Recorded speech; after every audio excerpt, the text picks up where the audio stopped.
Let's begin this painting with regularly what I do is a dark mix with permanent alizarin crimson and phthalocyanin green. I just squeezed out from the new tubes, and they come with a lot of linseed oil at the beginning, so they were just sliding down, sorry, from the vertical palette. So I had to just mix the linseed oil well, and that's why you don't see me making this complete mix on camera, but it's basically phthalocyanin green and alizarin crimson, permanent alizarin crimson. I am going to be using a large brush to start getting the shapes. I want to avoid painting a lot of details, and what I'm doing off camera is just getting a lot of water in that brush, because the first washes, it's better, at least in my hand, I prefer if they're more like watercolor, very, very light, so I can build layers on top. So I'm going to just briefly take a bit of this washi mix, and there's different mixes. So I didn't mix it completely on purpose. Some of it is going to have more of the red, and some of it is going to have more of the green. I don't know which one is which one, but I just want to create, there's going to be like a dark area here. This is going to be more red eventually, but that's good that the first wash is like this. This is a prune tree that I already painted in another one of my paintings, and it's sort of occupying now the left corner, and then I'm going to have a shaded area here, and this is like an area where there's a couple of chairs. So this is going to be sort of in dappled shadow lights, okay? And then in the back, we're going to have established an area of light that's coming from the back. So basically, it's not really very dark, as you see. It's very watery, which is the idea that I have of these paintings is to create the atmosphere, the feeling of it. So I just first establish where the big shapes are going. So there's going to be a shape here that's an azalea. No, this was a rhododendron, and then we had several azaleas here. I don't know why I say I had. This was my previous garden place where I lived, and then this is all going to be sort of in shaded, and there's going to be bits of light coming in. So I'm using a 9x12 gray palette. The gray palette allows me to find in the grayscale finder the appropriate shadow or lightness. This gray palette is supposed to be around 50%, which, yeah, it's probably okay. I think in the video it looks more like 40%. But the good thing is that when you're making a mix, and you think it's light enough, if it's the same sort of shaded gray as the gray palette, it's not light enough. So that's why it helps me a lot. Anyway, all of this is going to be greenery eventually, and some areas where the light's coming. So I'm just going to start getting a bit more of dark where I have it, and I'm going to be building it up slowly on. As you can see, it's still very watery, so it's not allowing me to keep the pigment, but that's perfectly fine. No problem with that. I will be changing brushes very soon, but I don't want to do it too soon. I just want to establish the shades. And this has a lot more of the phthalocyanin green, so I'm just, if you see, I'm just mixing it. Now I'm not doing any more water, so this is slightly less watery. And I know there's more red on one end than the other, and that is fine. This tree is going to be basically a very alizarin crimson tree. It's a prune tree, so I wanted to have a lot of the purplish color that I have, and in the bottom of all the elements that are straight up are usually darker in the bottom, because that's where we have more of the shadow, and in the top it's going to be a lot more light. So I'm just creating this area here that will indicate this is going to be the tree, and then this is the trunk of the tree that we will be shaping eventually. So I hope that you're having a healthy year so far.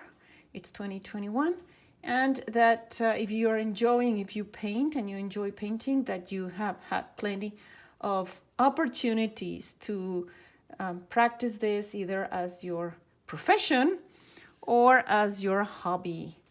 It's relaxing, and it really helps us beat some of the depressive circumstances we may or may not be living. Anyway, going back to the painting, of course these strips are coming down. I'm just going to brush them slightly, and a lot of this seems that I'm getting rid of my original idea where the elements are, but I'm really not.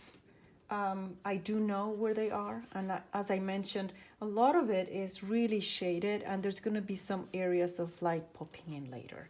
My colors this time are slightly different. If you have seen any other of my videos, I have my titanium white, but I added the lemon yellow. I have the yellow ochre, permanent alizarin crimson, phthalo green, ultramarine blue, and I added cadmium red medium. It's a hue. These are all the ARTISAN brand of water mixable oils, and all the descriptions are below. I believe I'm going to be using these two for accents, but I still don't know. So this is basically now the structure. There's going to be a prune tree here, other trees in the back, the azaleas popping in, and in the back a little bit more of the bushes in the back. And then this is a sort of a platform that I had where I had a couple of chairs. So I still don't know what are the details that I'm going to be painting in terms of the chairs especially. And of course I actually put the brushes out of reach. So now I have to squeeze in, and now I can actually get to my brushes. Brushes I'm going to be using today are all simply Simmons. They are either flat or bright.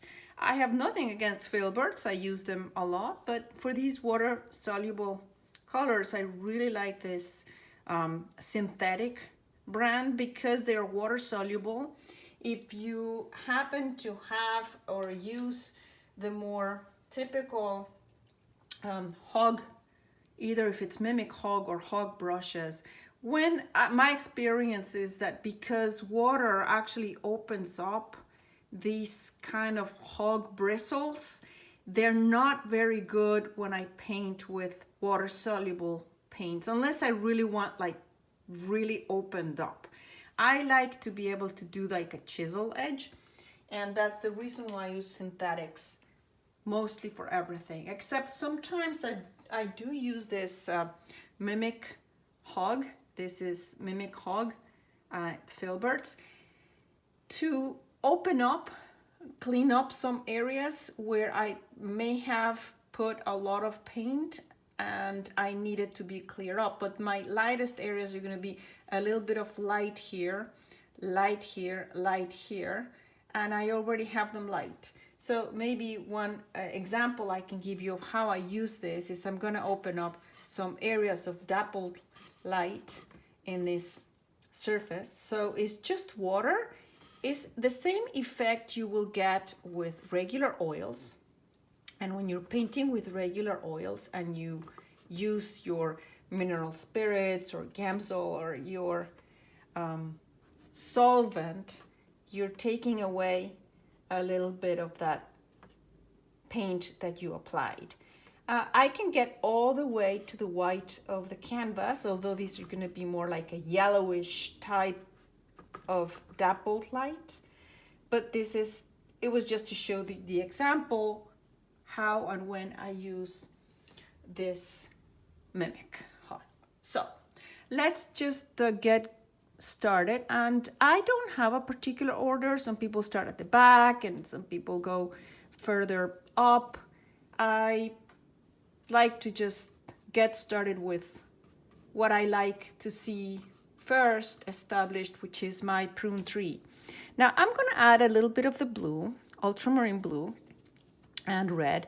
This is going to be an alternative way of making violet. Violet, you've seen probably some of my other videos where I make violet with phthalocyanin green and alizarin crimson. You can also use blue and alizarin crimson. It's just a little cooler in terms of the violet that you get. And again, I am building layers, and all of this area seems to be pretty much even bluer violet.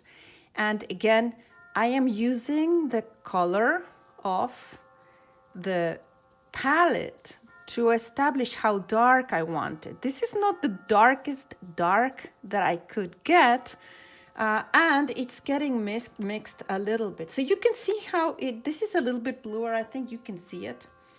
I do use natural light to paint, so I hope that you can see the subtleties of the differences in the colors. And some of these areas are also showing some of the violet-y color within the purple of this prune tree. Beautiful tree. I really loved it. I have another video where I painted this and I explained a bit more about creating that beautiful garden that I had. I sold the house, obviously, with a garden. So the new owners, whoever they are enjoying a beautiful landscape. It was made by a friend of mine. I still don't know if he wants me to mention his name or not. He lives in Australia and he came to the United States when he was landscaping my 1.66 acres, 1 hectare of land, and he did a beautiful job, and this tree grew to be a favorite key feature in the garden. It was a baby tree when I got it. So what am I doing? I talking about the tree and not the painting. So as you can see, I'm trying to be loose even when I hold the brush. The darker areas here, and this is a large brush because I want to avoid, but I'm starting to shape some of these areas of the tree. Light touch. I'm still very light. I'm not doing impasto. That will come later, and the layers below are still a bit wet. So it's okay. I am moving the paint, but trying to keep the darkest dark, which I'm going to use phthalocyanin now, the phthalocyanin green with the red. I think this gives me a darker dark than what I was getting with the blue. That's you need to mix your own paints and learn how to get the different colors. Phthalo green might actually be perceived as sort of a very strong, and it is very strong. So you need to be careful. I use it like a modifier. As you can see, I'm not going to put the phthalo green pure anywhere, as I was doing with the alizarin crimson, that I used it pure. I don't use the phthalo green, and I'm just slightly brushing to get blurred edges. That's fine. I like the way this is shaping up. So now there's another area, and I'm trying to hold this because it's moving a lot, and I hope you're not getting a bit frustrated with that. So this is the darker, greener area that I have. Oh, good. So this happens. Sometimes the brush tells me what to do. I was not intending to put that reddish color, but evidently I haven't cleaned the brush. And that's why I'm getting some of these colors. These will become, hopefully, I think, more of a greenish shrub or tree, I should say. But I don't want to be very specific right now with the color. Eventually I will make that color. And let's see, for the darks, these areas are, as I mentioned before, in the shade. So, you know, it may be looking to you like I'm doing exactly all the same. I'm just establishing layers, and this is pretty much what I want to do with the different layers, building them up. So now I think the shape of the tree comes clear. This tree still needs a bit more of a light definition, and you can see how I'm just sort of cleaning the brush in here. I'm not being very clear on what I am describing, and eventually, hopefully, we will be able to see what am I painting. But I like to establish the shadow first, because the shadows, these colors that I use are transparent. These are not. So the white, the lemon yellow, and the cadmium red are not transparent. So if I start using those colors first, I will never get the transparency back. You can always paint opaque on top of transparent, but you cannot make an opaque color transparent again. And this sounds like very logical, but we need to keep it in mind, because that is what makes you paint first with these dark colors. So I am using a bit more of the blue with the mixture that I had before of red to establish some of this bush that's going to be coming or peeping through. It's a rhododendron. And what I'm going to do, just for the paint to be a bit more smooth, I added a little bit of water off camera. And I'm going to be daring on going here with more blue. Technically, the blue will actually bring things backward, and this bush is in the front. So I don't know if I'm doing the right thing, but we will see. Gosh, this thing is really moving a lot, and it's probably because I'm pressing a lot to get the paint in here. I hope you're not getting very distracted. I like this blue for the shadow areas in the blue of the surface here that we had. It was like a platform, and this platform is a wood platform, but it's just a platform where the chairs are, and one chair is going to be like in this area, and I may put the other chair here. So there are basically, off camera I'm getting a little bit of water because this is water soluble. So if you're not painting with water soluble oils, you use your regular solvent. If you are painting with me and you are using acrylics, it's water what you need to do to make it run better. A lot of people say you shouldn't be using water, you should be using the special media, and this ARTISAN brand has very nice different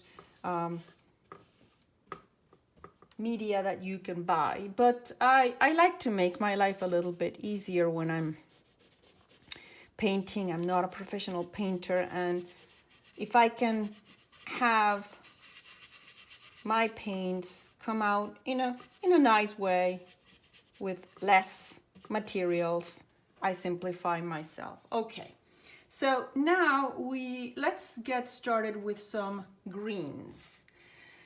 So to make a more natural green, I like to use the yellow ochre, and we have here a lot of this phthalo green. You can see this is sort of a bright green. So if I add a tiny bit of red, it just makes it a bit more like an olive green. Could be similar to sap green. You can experiment with these colors. These come in a beginner's set, and it's easier for beginners to start using colors that come in a set. That's the way I do it as an amateur painter. So you can see it's dark, but it's already getting that greenish color that I wanted. And I'm not getting rid completely of the purples that I was putting in here, because the purples give the sensation of colder, cooler area of shade. So I don't want to completely lose that. And here, I'm just adding some of the greens in here. The greens here are going to be just a little darker in the bottom, but they're lighter in the top. So I think for greens, this is probably all that I need to add. So I am going to start making this lighter. So the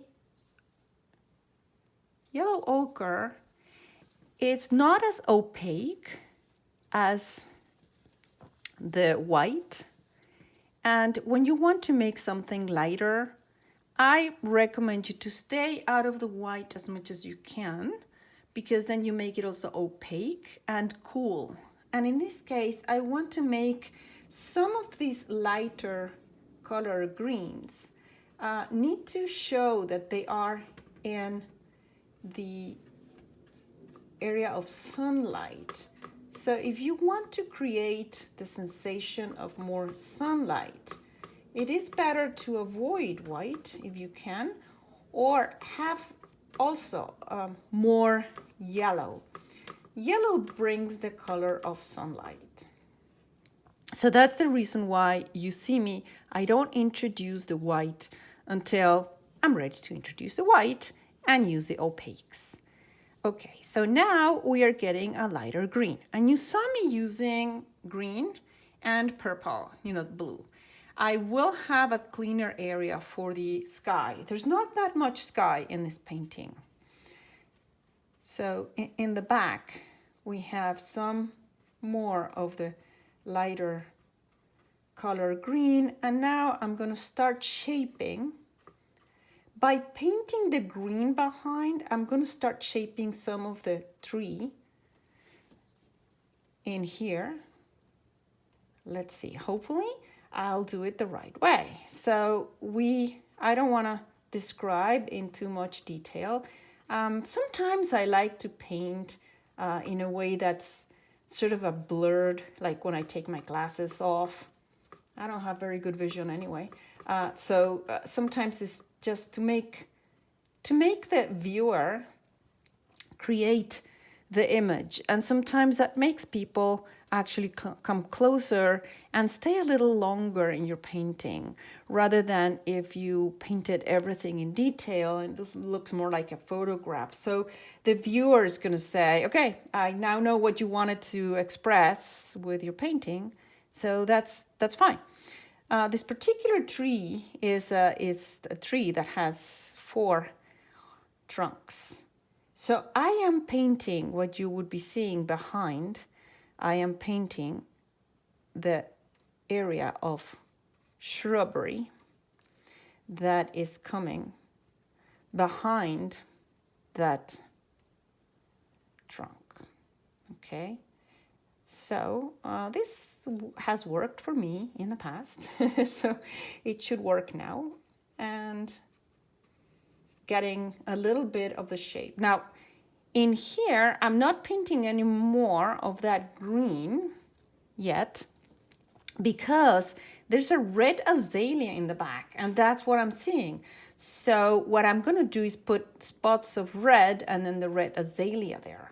So let's hope it's going to work. Now, when you do the negative painting, you just need to make sure that your dark color, the one you're painting on top of, it's all continuous, because it's a tree trunk. So if the tree trunks are coming here, let's say one is coming here and the other one might be coming here. So I need to make sure that your eye is going to understand what we are seeing. So I just painted on top of the place where I'm going to put red, but that was my mistake. Probably I wasn't prepared enough to show you this. So anyway, I think there's just a few areas more where I can see some greenery coming through. Now, the green area in this part of the back, it's really bright. And I think that's where I'm going to be introducing the lemon yellow. But for now, let me just get some more of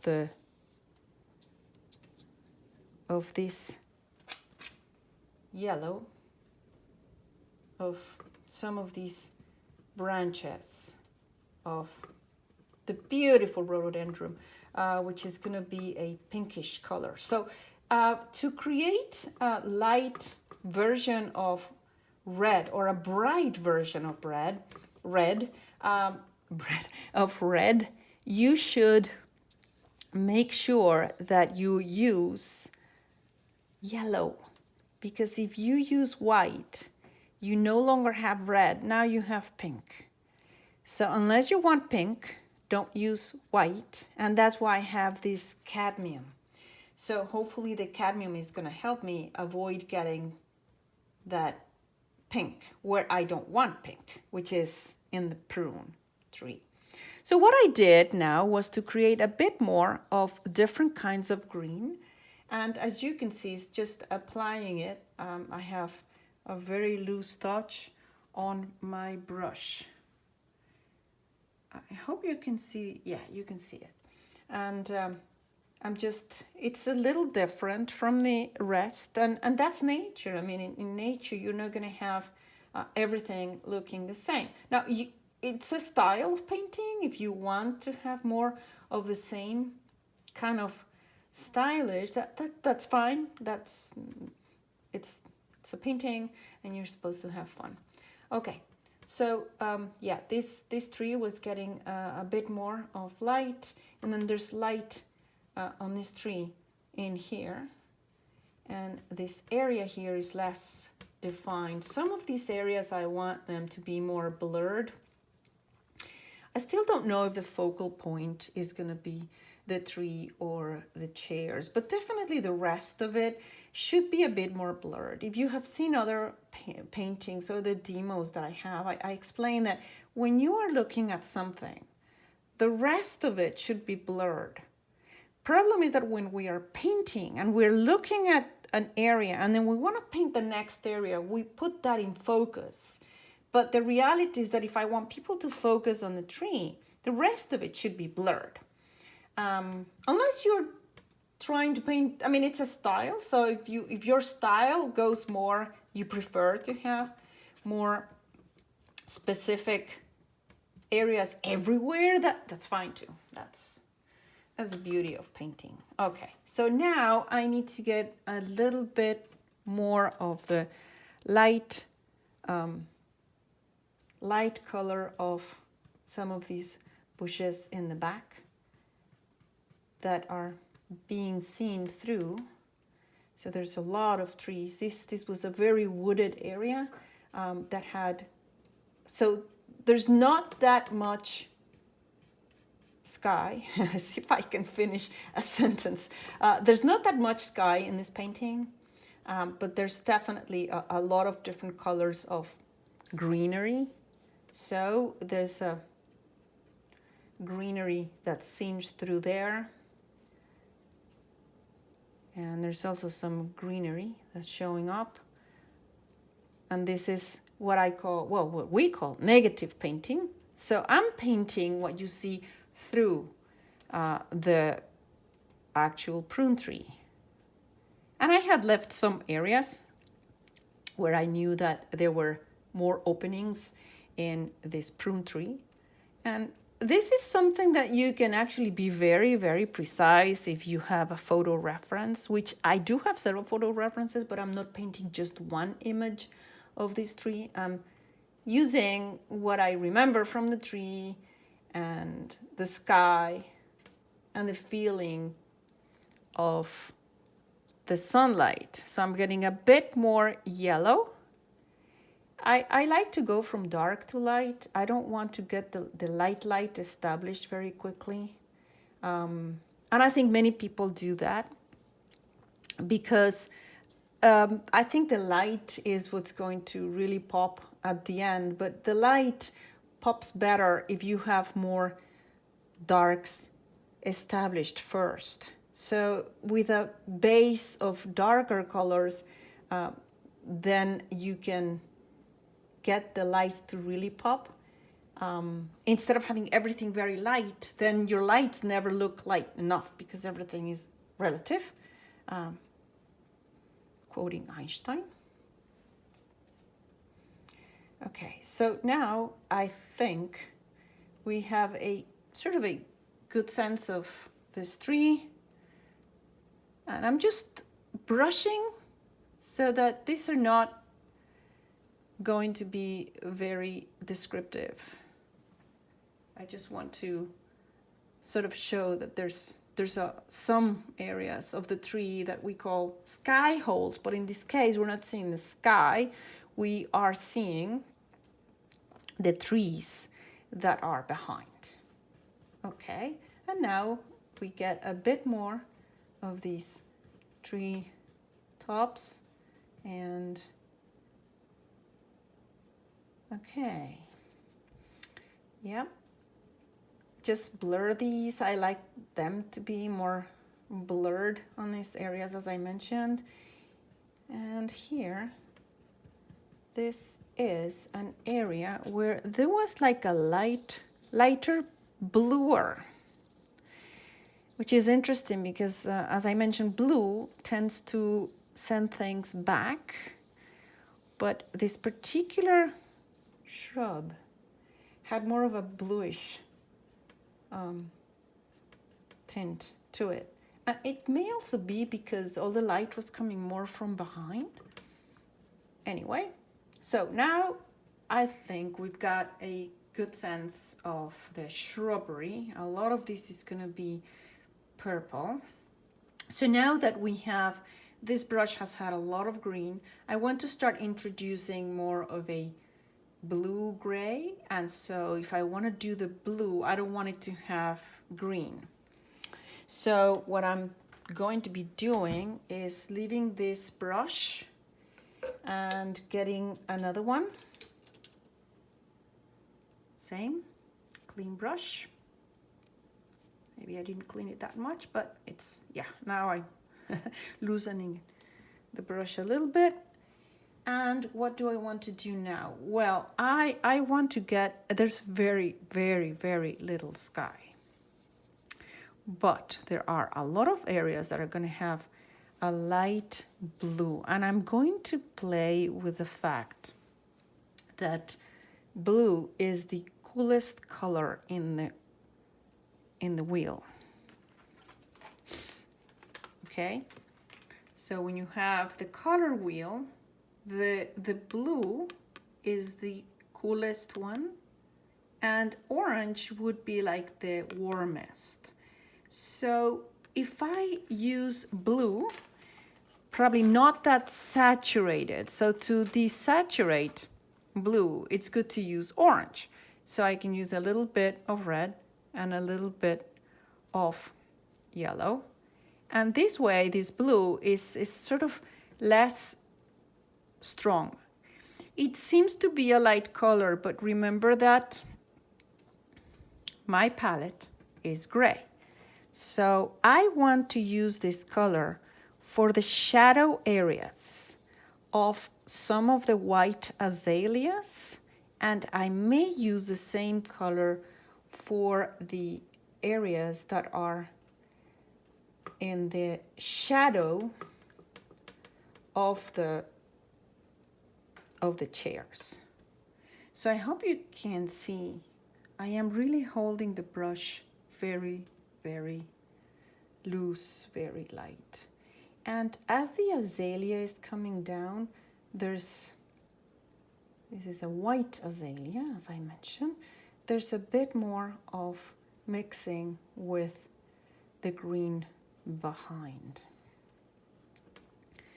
And now I would need to just suggest this chair, and I'm going to suggest it by just adding some rough brush strokes. This is, because I still have it, a wrought iron chair.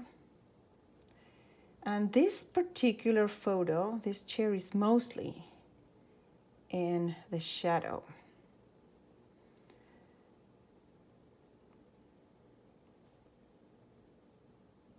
So we will be making some more bright elements later, but this is the shadow area. So even though it looks light here, it's a shadow area. And the other chair was sort of coming here, and then I have so there's like, it's behind this tree. So then it had like an arm. It does have it. The chair's still here. And then this is going to be as much as I want to describe on the chair. Now that chair, I was able, from the angle that I took the reference photo, I was able to actually see a bit more of that chair's seat rather than this one, but it's still probably more in the shadow. We will define the chairs a bit more later. Now here I had some paved walkway, paved stones, and some of them are looking grayish, so it's okay. I like to do this sort of dot dot dot thing on top, and eventually, hopefully, it will look like it has to. So in here I had this area that did look like that, but what I'm going to do is now use the green brush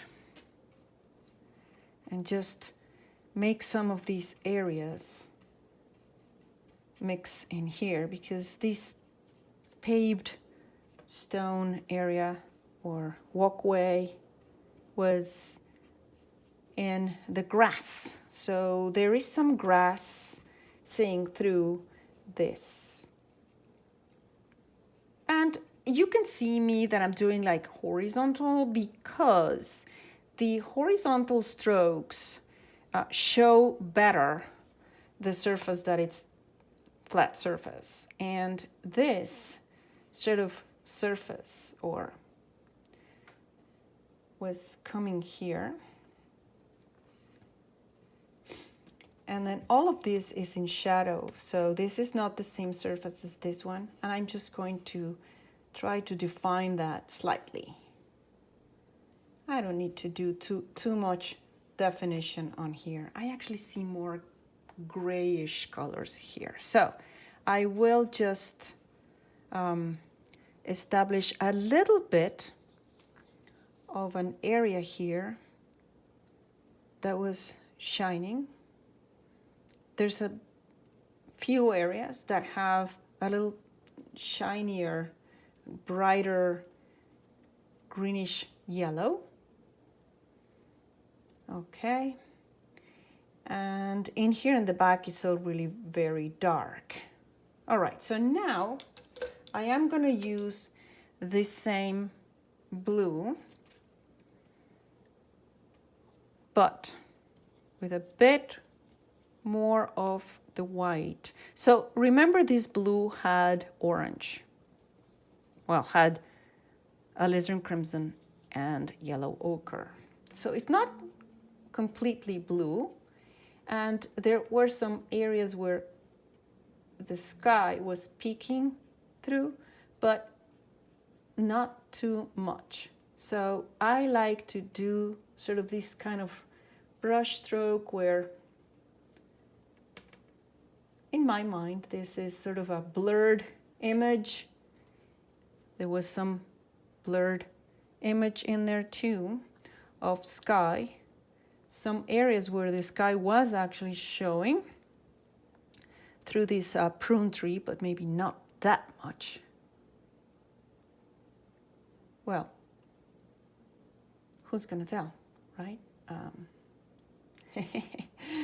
And yeah, some of these areas, I like to do this so that the description of the trees is made by this sort of negative painting, by painting the sky color. The sky color is now sort of insinuating itself in the very back of the prune tree and the other trees.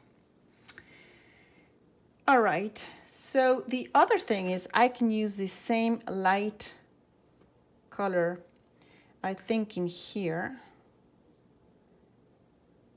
It's going to be a bit more of reddish earth color. But it, you know, with oil paints, you can actually change. And as you saw, I'm just describing this tree trunk by using the negative painting.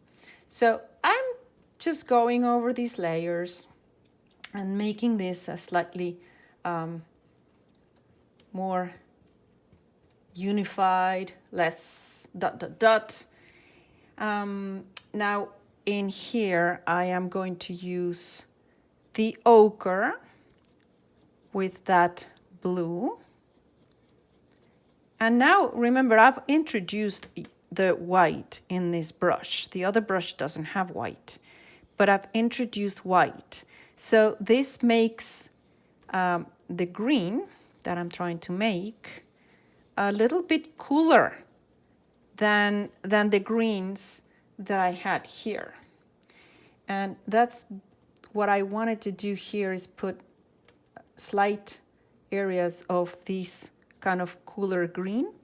And now I'm chiseling the edge, and I am going to actually try to apply that there and there and there, just to sort of make it look like we're looking through that particular area. And okay, now I did paint where I didn't want to, so I just erase that.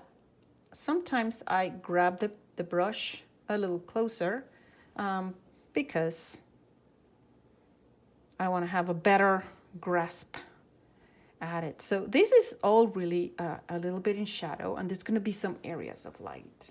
So that walkway went in the back. Here we're going to have an azalea tree looking through, and we're going to have some more areas of light in the back.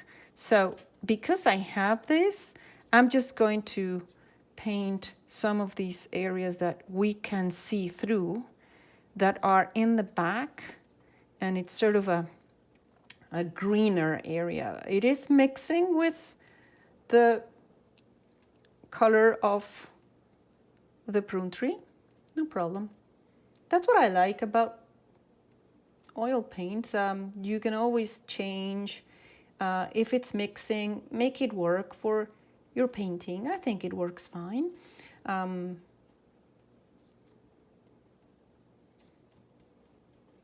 a problem, and we will be working a bit more on that area in the back. But I sort of like the fact that I'm gonna just not make this that straight, even though it was a straight line.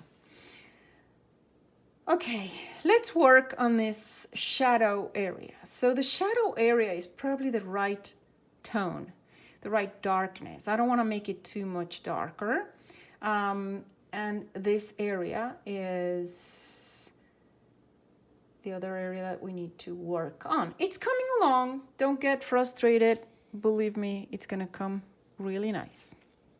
Okay, so can I use this, and should I use this?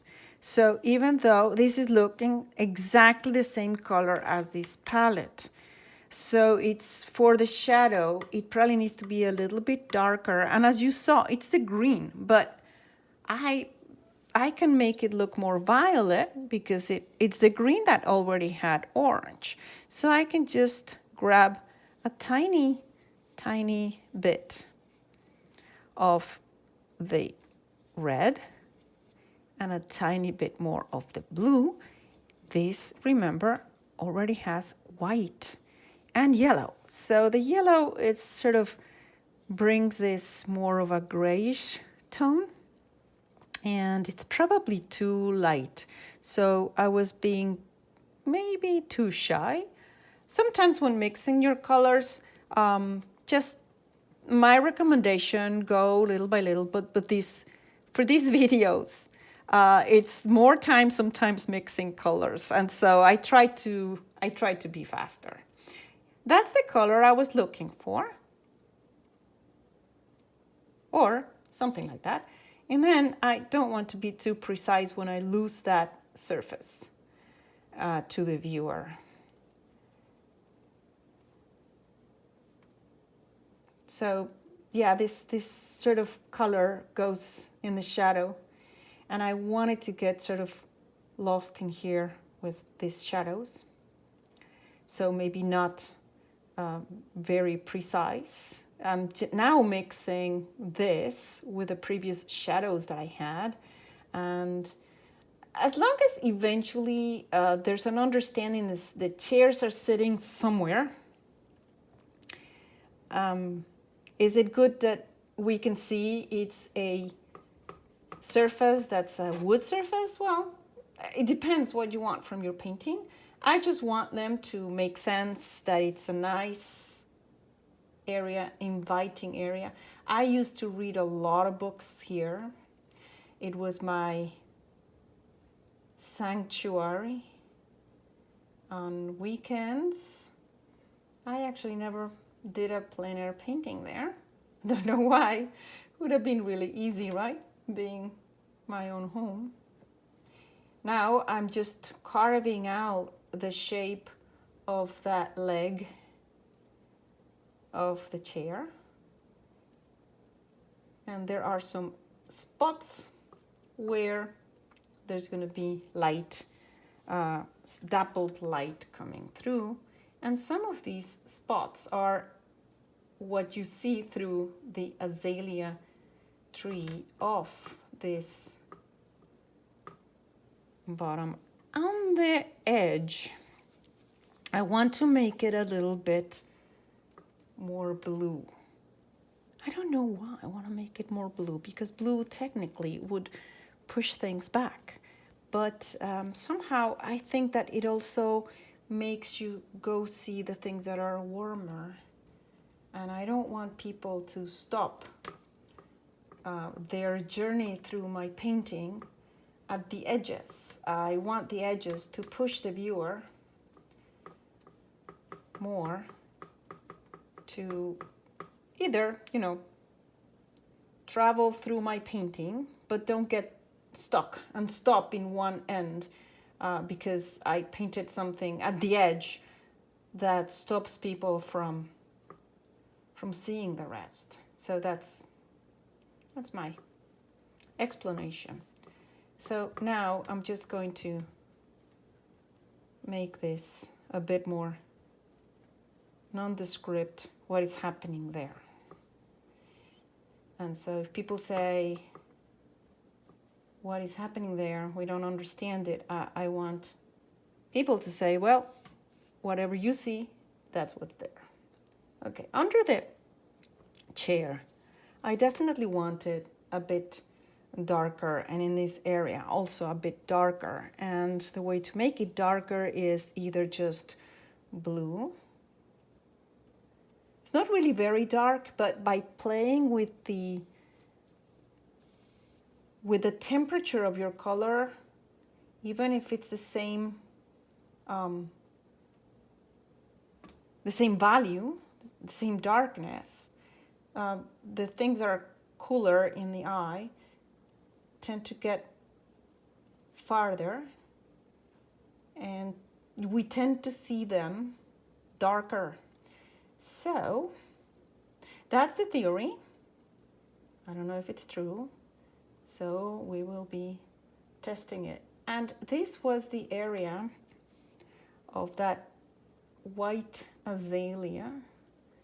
And there's areas of really, really dark shadow in the back.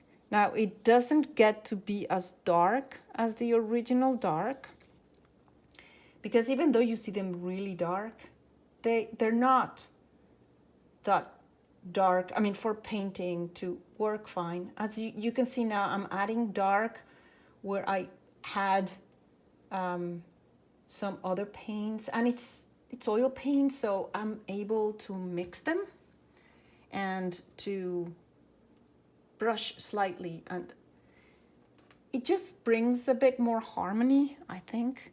And again, sometimes it's a play between dark and light. So when I say that I like to paint the darks first and then the lights, I really mean I like to do the transparent. And if I can leave them transparent for the rest of the painting, because it worked from the beginning, I really like doing that, because I cannot get the transparency back. So establish it first.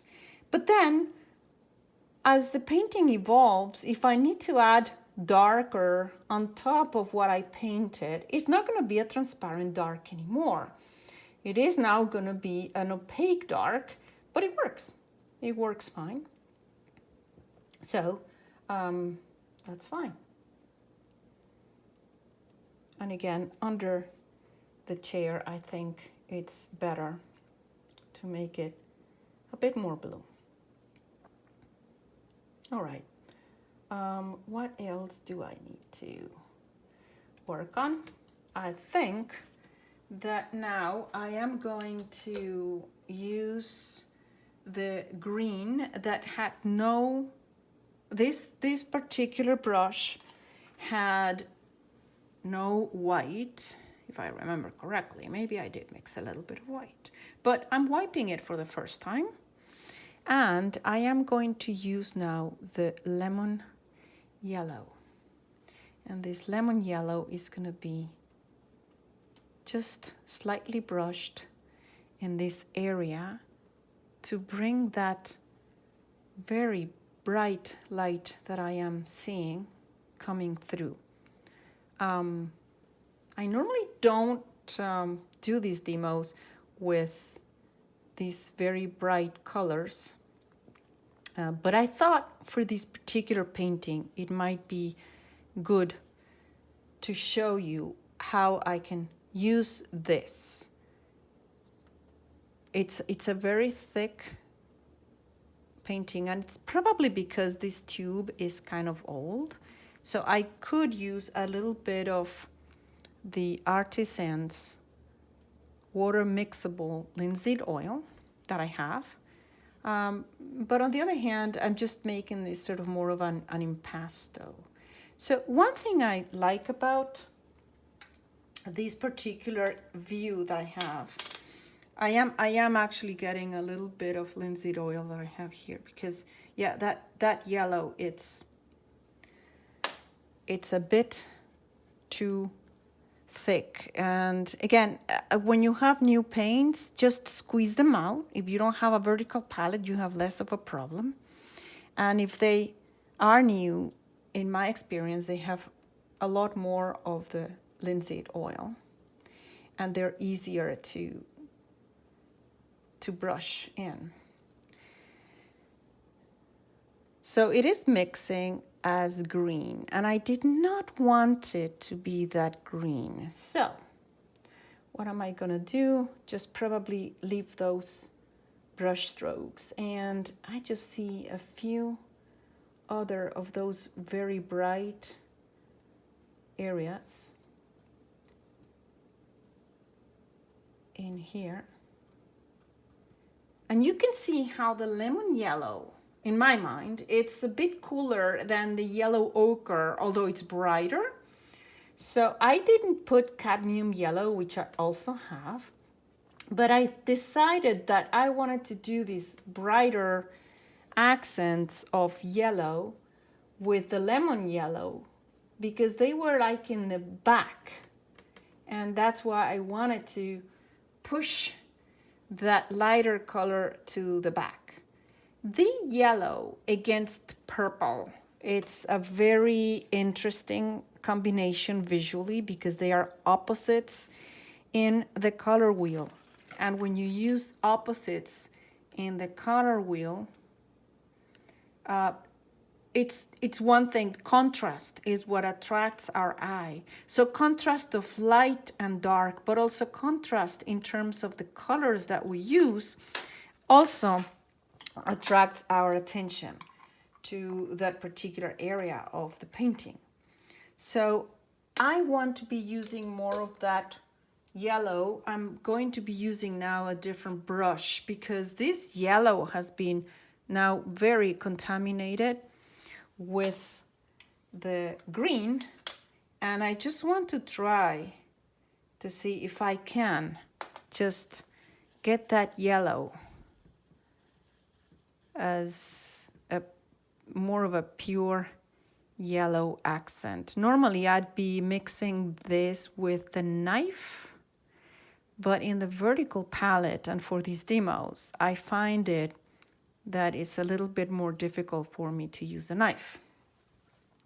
So some of these areas, the yellow was should be peeking through because it's coming from this very bright area in here. And I just want to make sure that I have a blob so I can use it and deposit where I want it to have more bright. Now in here, it's going to mix, which is fine, but it's also that light color coming through, which is okay. That is now mixing. And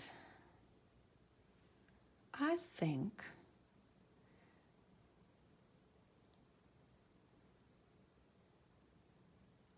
there were just a few areas with that same sort of bright yellow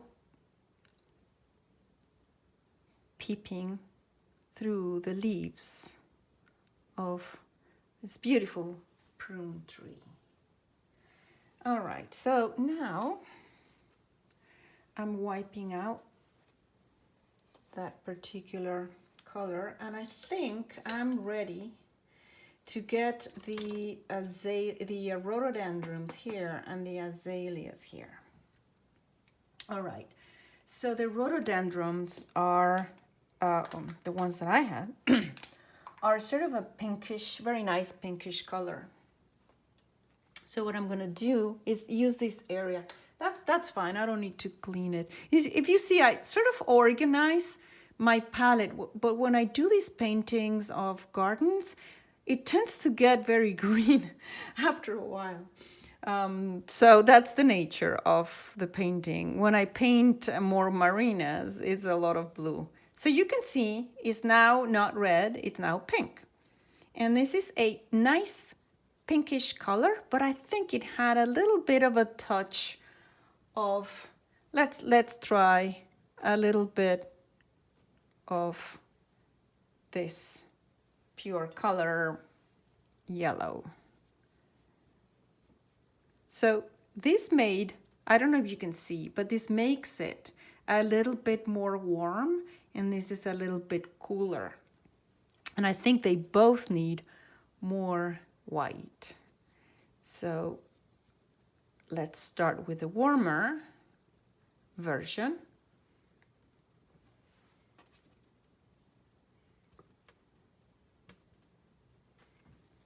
I think it's probably better if I just use this particular rhododendron. At the time I took the photo, was loaded with beautiful flowers. So there's almost no hint of green, except in some areas. As you can see, when I painted this area that did not have much in the background, it looks more dull, and when I paint it on top of the darker background, it looks lighter. And that's the relative feature that we have, that things actually are going to look relative to where you put them. So if you put them near a place or an area that's very close in color or very close in terms of the tone, it's not going to pop out. And this one needs to be darker, and I would say a little hint of blue. Maybe a little bit more hint of blue. Oh, maybe less. I hope you don't get too tired. Well, I'm going to use this. Oh, it's not actually very bad. It's a nice color for the shadow of the rhododendron.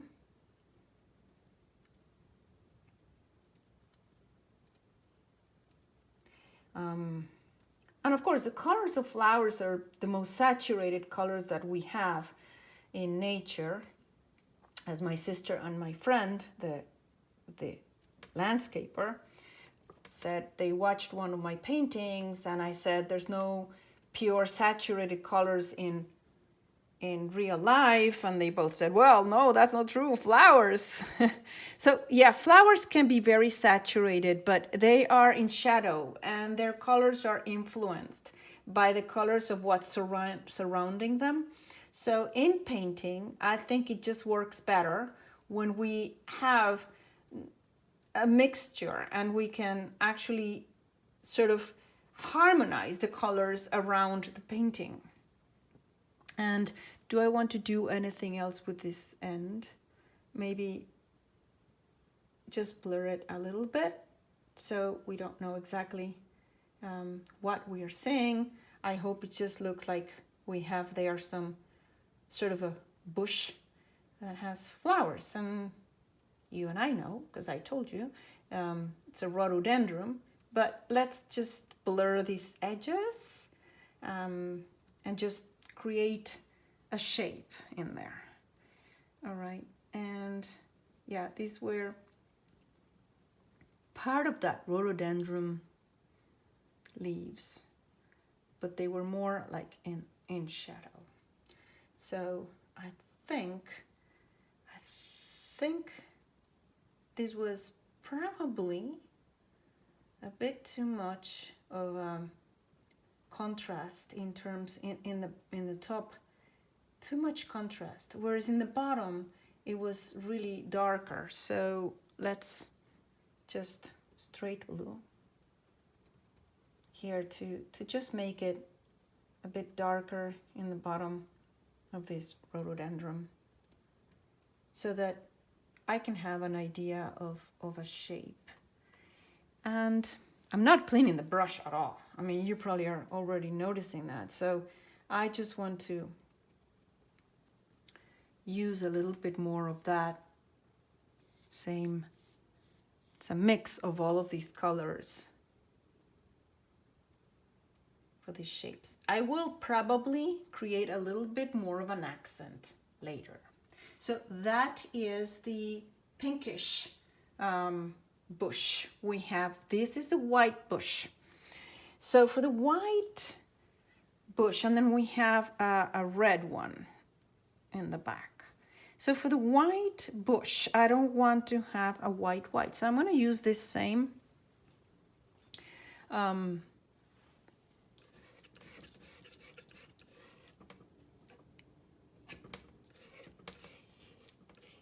let's just get a little bit of an area. And what I'm going to do is just wipe it clean. These particular palettes, they are from Jerry's Artarama, and they are disposable, but I probably use them. I think this is like the 5th time that I'm showing with the same palette. As long as you clean them after you're done, they work really well. I like them because you can really wash nicely. I don't know if it would work with oils that are not water-based. So I'm using the brush that had the pinkish color, and I'm gonna put here the white. So it's not pure white. You can see the difference. I hope you can see the difference. This is a little bit rosy color, and I don't want to do it very white. This is gonna be for these white azaleas, and because I'm putting it on top of what I had established as the shadow area, you don't need to use white. This would suffice to actually make it pop where the light is hitting those azaleas, which is not in many places. Actually, there's very few places where I can see a brighter color of the azalea. And definitely it was basically on this top in here. The rest of this azalea really is not really that bright. So I'm just dab, sort of changing a little bit on this area of colors. And interestingly, there was a sort of more bright in here. So just, you know, areas of bright. I mean, some people can actually leave some of the white of the canvas. I think that's a good style anyway. And this is going to be greener. So I missed that thing that should be greener. But I have the green brush and I have saved my greens. So this was a bit more of greenery just popping in here.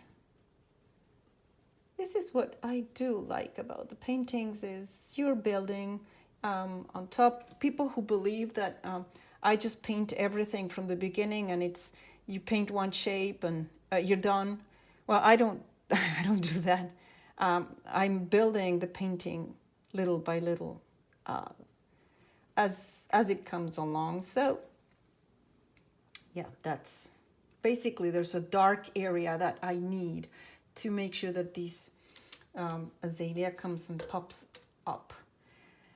I'm going to be using this same color for some accents on the chair.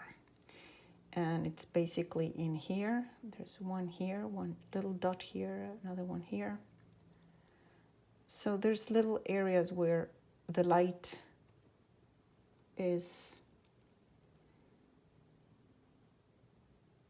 hitting that, and there's just a very little area here, and definitely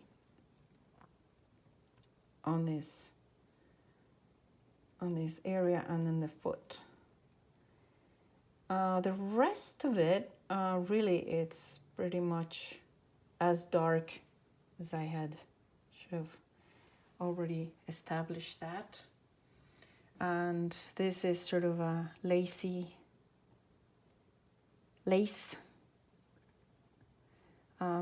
back of this wrought iron chair. I don't want to, it shouldn't be that light. And I already said that, so I don't know why I am messing up.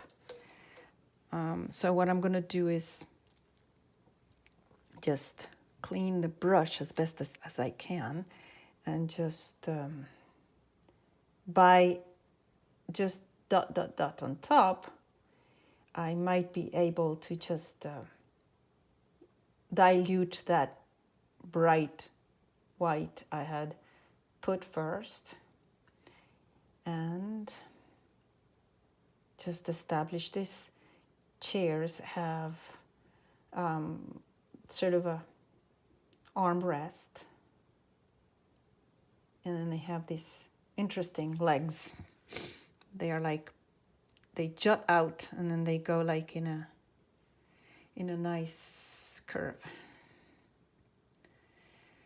All right, I think it made may actually look okay to have a little bit more of that. That's fine.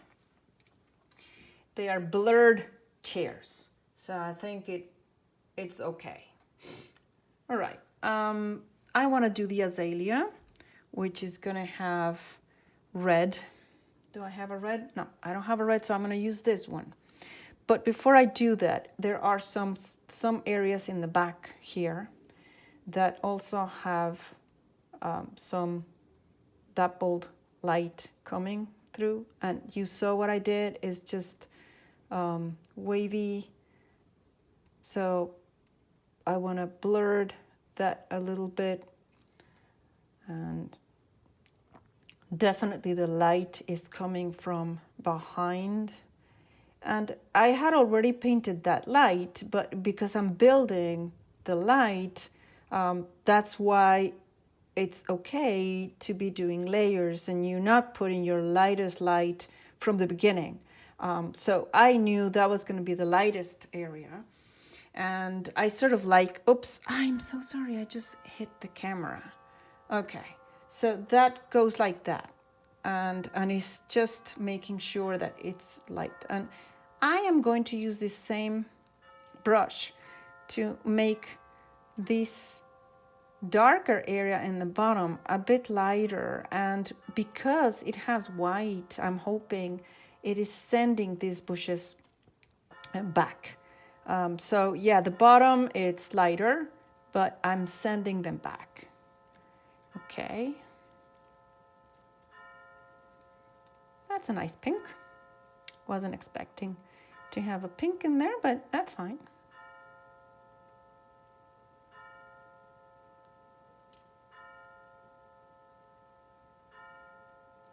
Negative painting.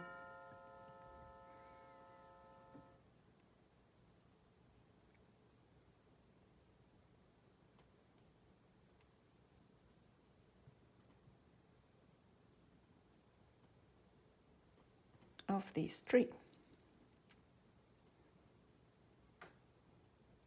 So I did explain that was going to take the red of the azalea. So that's what I'm going to attempt to paint now. And I'm going to use this. So first, for the red azalea, I am going to use a little bit of my alizarin crimson in this area where I had the color for that. And I'm just going to establish some of this reddish color, and it was coming right here, and that's in the shade, which is why I want to start with a shaded area. Some of these azalea trees. I mean, they were really, when I took this picture, it must have been spring, early spring. Don't know exactly, May, June. And these flowers were already not very young, so these trees were really nice. If you can see, just by putting the red by the blue, it's creating an interesting contrast. Even though they're probably the same value, it is making your eye understand that there's something there that is different, because I am using the warmth and the cool of these colors to establish that. And I'm going to dare using some of this also in the back of the chair, sort of peeping and showing this azalea tree is sort of showing in here, and it goes high. So that's the darker area of the azalea tree. And what I'm going to be showing you now is just wiping this more sort of bluish red, which is the alizarin crimson. And now I am going to use some of this cadmium red hue, but I don't want to use it just fresh, complete. I may be making a mistake, but I wanted to mix it here. And there's, yeah, I think I probably need the cadmium and maybe with a little bit of this yellow, which makes it even popping a bit more, because that particular area in the back was showing a lot more because of the light that was hitting it. So you can see how these brush strokes are just luscious. And definitely there's a bright light in some areas, and it's definitely the brightest that I see is actually in the back. So the problem is I want to make sure that I don't paint the tree trunk, but that I actually do paint these azaleas the way they were showing through. I mean, yes, they are showing through. And then I think that would be sufficient to describe it. I don't want to go too much and then make a mistake in terms of the lights and the darks. There are some more azaleas looking or peeping through.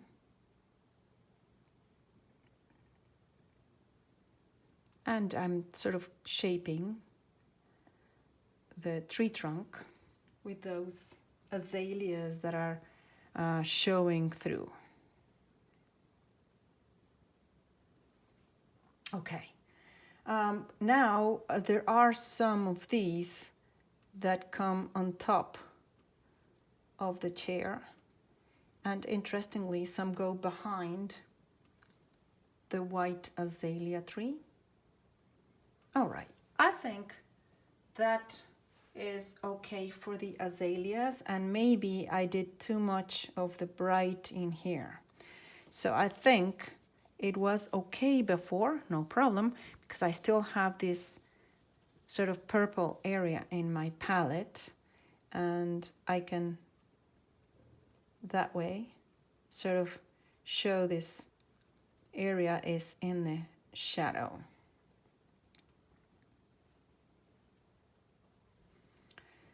All right, so now I'm gonna put some of the bright accents in here.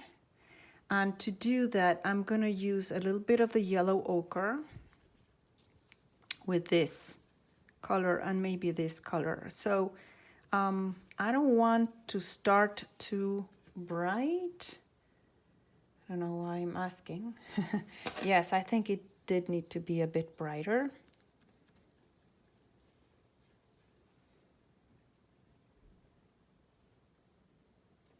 And I'm just establishing these whites, or no, these lighted areas where, you know, presumably it's from the leaves that are filtering this light. And it's, as you can see, it's just touch and go. The edges should be sort of blurred. In many cases, they're not actually, you know, completely described. And if you see next time dappled light on the floor when you're walking on the park or in your backyard, you will realize that it is on the edges, it does blend with the shadow a little bit. So if you're painting in acrylics, this might be a little more difficult to do if you waited for the very end to do this. But what you can do is just blend. There's many different ways of blending with the acrylics.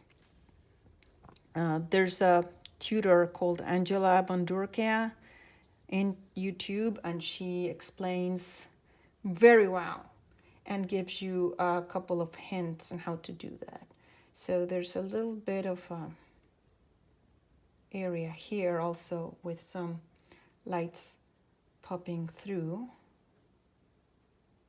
And also there's a little bit of light coming here, which would make sense because I have this light here. So, okay. What else do we need to establish? There's a little bit more of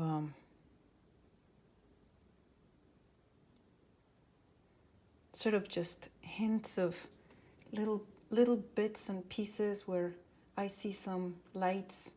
And I don't like oftentimes doing this kind of level of detail unless I think it's going to describe a little better what's happening in the painting. And I do believe this painting is pretty much done. I think I need to open just a little bit more of this area with green, which is the green from the trees behind. And as you see, I didn't make any new green. I'm just sort of blurring my eyes and seeing there's a few more areas here where there was an opening in that tree, and we could see behind. There's definitely an area here. I think it's, and this is nice because yes, this was a bright area and then it sort of blends into the more dull area. I think what I just need here is a bit more of, do I need it? More definition. I think it's pretty much done, except just dots here and there. So this tree did not really have a lot of that bright color. I am going to use a little bit of the cadmium yellow with my dirty brush from before. And I think this is a bit too orangey, but it might be okay. It's just these accents of light in the prune tree. And I think I'm going to just mix with the other red, the Alizarin crimson, for some of these areas. So definitely here in the top, it was getting a bit more light and it was a bit more shiny. So let's mix with a little bit of the yellow so that we have different colors of this prune tree getting the light. Some very nice light accents in this prune tree, and I can see it basically just on the top. Not that much this color. Actually, this color, I don't see it in the prune tree in below. So it's just for the top. And this is the way that I wanted to show you the other painting I have of this prune tree. I did these accents at the very end and off camera because I wasn't convinced of the way it turned out. And this time I figured I should show you how I did it now that I learned how to do it off camera. I think the painting is done.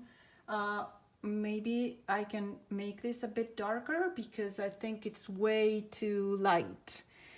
So let's do it before I just say goodbye until the next time. And I'm going to make this a bit like you saw, it's with blue. Now, because I had the cadmium, you see the difference in the color of the purple here? This is more brownish because of the cadmium color. I actually like the way that the purple comes out just with the alizarin crimson and the blue. So you can see this is a little bit more brownish or warmer, I should say warmer. So let's see if I add it here. Yeah, I think it's probably a bit too warmer than what I wanted. So let's get more blue.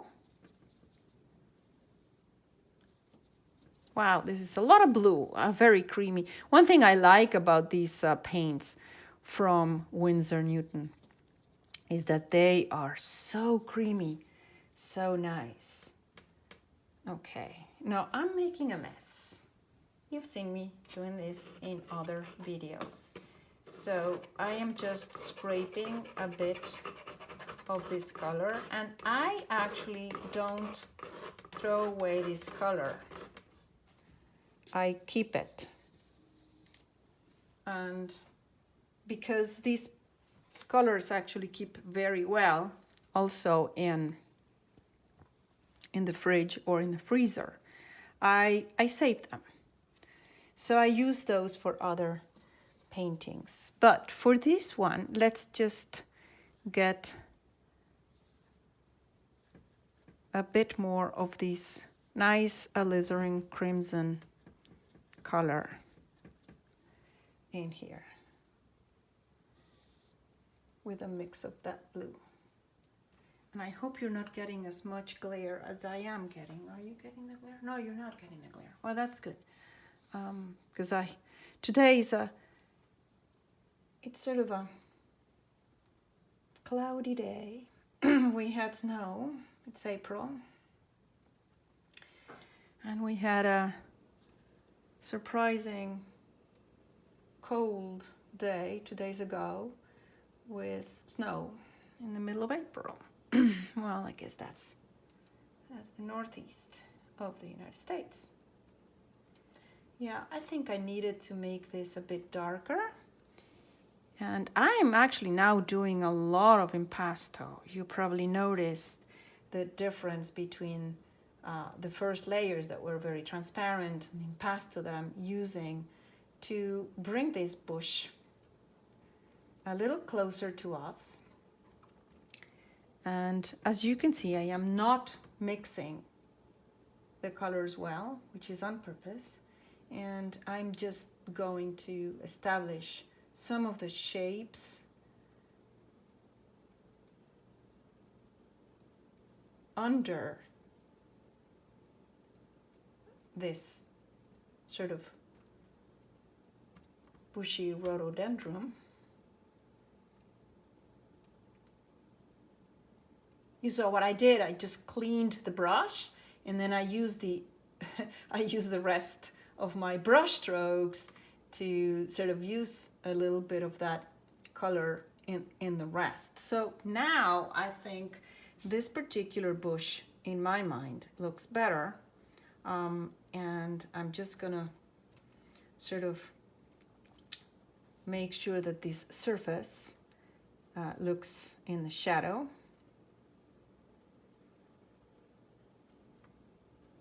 It is a bit bluer and a little bit lighter than the rhododendron. So is this gonna be too light?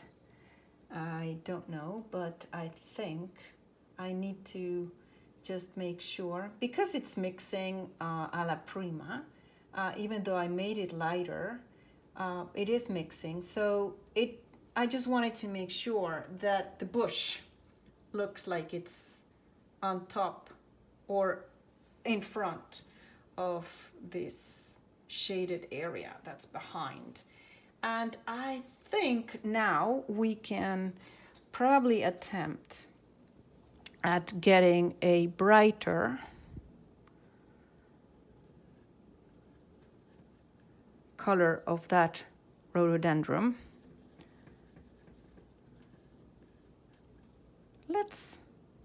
Let's there using this kind of pinkish color and more white. This was definitely, I think you've seen, this is probably one of the most common colors of rhododendrons there are.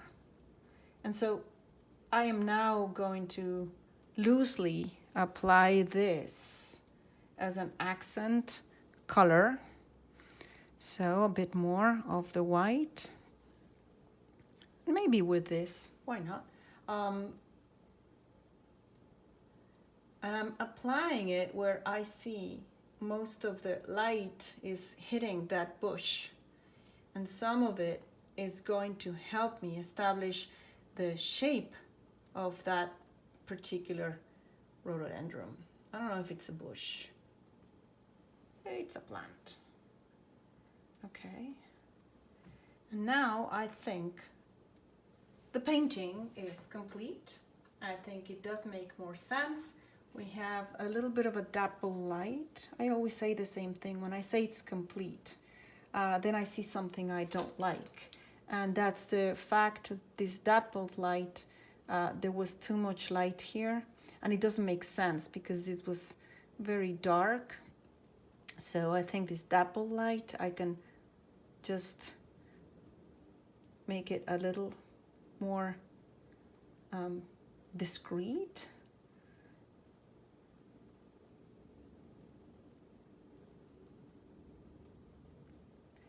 And